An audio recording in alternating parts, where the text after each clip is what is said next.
All right, so what we're going to do here is let's take a look at this function. This is a reciprocal function where f of x equals 1 over x. Remember, f of x is letting us know that this is a function, and f of x says what is the value of the function as a whole when I plug a number into x.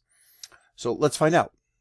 What happens to f of x when I plug in these values? So notice as we are plugging in 1, we're going to the x values we're plugging in get increasingly larger. So when I take out the x and I plug in a 1, 1 over 1 is 1. Gosh, there we go. 1 over 1 is 1. 1 over 10 is 0.10. 1 over 100, 100th. 1 over 10,000, 10,000ths.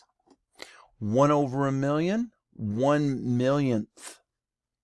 Okay, so what tendency do we notice about f of x as x gets larger and larger? Now, for the first time, we're noticing something kind of interesting. We are noticing that, again, x is increasing without bound. We are looking at x approaching infinity. X is going to be increasing without bound. But what do we notice about f of x? These values of f of x are getting smaller and smaller and smaller and smaller. But you'll notice they're never going negative. So what we notice as x approaches infinity, f of x is going to be approaching 0. So what we notice, what tendency did I notice about the values as x gets larger and larger? F of x, y, will get closer to 0. Boom. Because what we're doing is we are creating decimals. If I start with 1 and get bigger, we are creating decimals between 1 and 0. So what value are we actually approaching? What value does it appear that f of x approaches?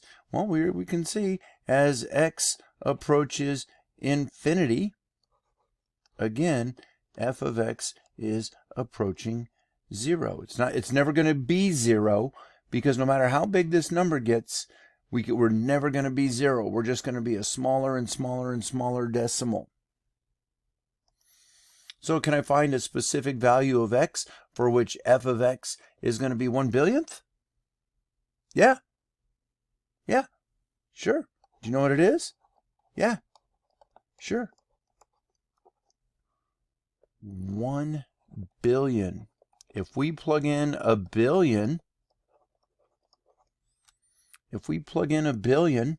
we will get 1/billionth.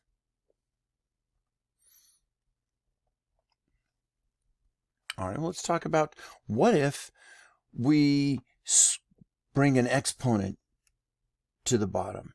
Does the ideas that we just talked about, as f of x gets bigger, f of x will approach 0. Can we use that idea to make predictions here? Well, so as this x value gets increasingly larger,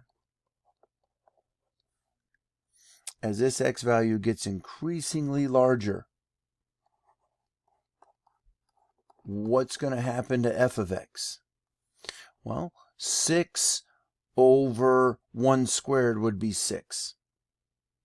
6 over 10 squared would be 0.06. 6 over 100 squared would be 0.0006. So again, f of x is going to approach 0. What if we cube it? What is going to happen to f of x as x increases without bound? As x approaches infinity, what is the value of the function as a whole? Well, again, we're going to take a value greater than 0. We're going to cube it. The bottom value gets increasingly large. So what's going to be y? Well, y again would be approaching 0. It never is 0, but it approaches 0. What if we do a negative 10 over x to the 5th? Well, it really doesn't matter as x increases without bound. As x gets closer and closer and closer to infinity, and I take this number on the bottom and I make it incredibly large, and then I'm raising that to the 5th power. I multiply itself by its 5 times. The bottom is going to get incredibly large. That makes a fraction where the bottom is much bigger than the top, and that fraction is going to be very close to 0. As the bottom gets incredibly large, let's just make something up. What if I do negative 10 to the, I don't know, let's do it to the trillion. Millions. If we do it to the trillion, that's not even close to infinity, but we're getting there. This number itself is never going to be 0, but it's very close to 0, and if you put it into a calculator or Desmos, it's probably going to come back and tell you like the register's full, that it can't compute that number. So again, anytime x is on the bottom as the denominator of a fraction, as x gets incredibly large, f of x, the fraction as a whole, will approach 0. So let's use this table. And let's consider these values, but now instead of having x approach infinity, let's have it going, let's put 0 in the middle, and we're going to have it approach negative infinity on the left and positive infinity on the right. Let's see if we can catch a quick little graph of this. Well, when we plug in negative 100,000 on the bottom, we're going to get negative 0.001. Very close to 0, but again, not 0. Negative 1,000, negative 10th. Well, at the bottom, 1 over 0, that's undefined. We have no idea what that is. You cannot divide by 0. 1 over 10 is 1/10. 1 over 1,000, 1,000th. 1/1,000,000th.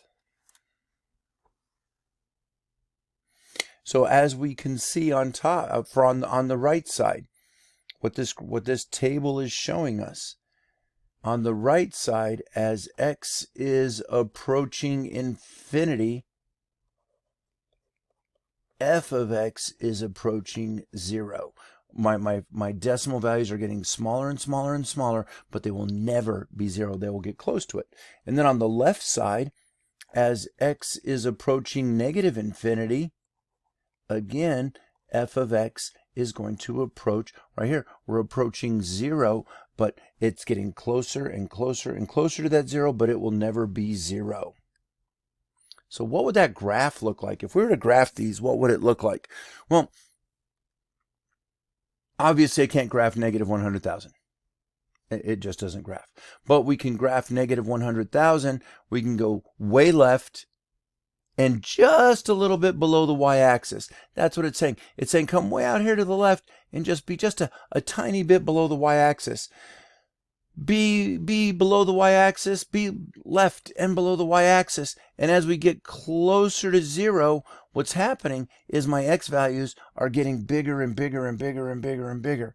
But when x is negative 1, we know this is the point that we know right here. So what's going to happen is I'm kind of left with a graph that looks like this, and it's going to get closer and closer to x being 0, but again, it's never going to touch the y-axis, and it's never going to touch the x-axis, because if I plug in an x of 0, we get an undefined value, and you can see we're going to make fractions that are closer and closer to 0, but they're never 0, and it's going to be the same on the positive side. If I put in a fraction value between 0 and 1, 1 over a fraction is a large value. Fractions over fractions are a large value. 1 over 1 is 1, but then as we start getting more and more positive, the graph is going to get closer and closer and closer to the y-axis, but it will never cross that y-axis because it'll never be 0. It's always going to be some decimal, but it will never return a value of 0. And when we get in our next videos, we're going to talk about why that is and what those are called. So if you have any questions about how I created the tables or what the graph is, please jot them down and come in with them so I can help you out. Have a great one, everybody, and I'll see you when I see you.